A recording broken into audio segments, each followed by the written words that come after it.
si Viancy, ngayon ko lang siya nakitang ganun na napaka-showy na niya sa kanyang nararamdaman.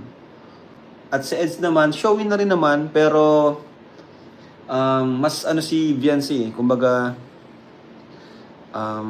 talagang proud na proud si Viancy po.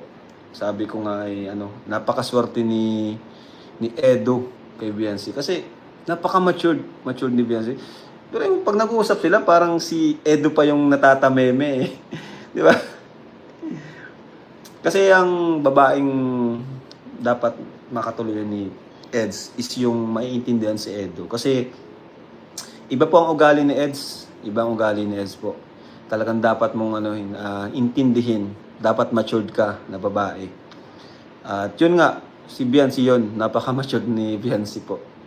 At mabait, saka maunawain. Dapat maunawain ka kay Eds. Kasi si Eds, tahimik yan eh. So, dapat maunawain ka dyan. Di yan mag-ano si Eds, yung parang magpapabebe sa'yo na magtatampo-tampo na magsasabi. Dapat mararamdaman mo na yun. At yun yung nakikita ko naman kay Viancy. So, sana po, talaga, kung ano man mangyari sa kanila, sana ay yung wish natin matupad.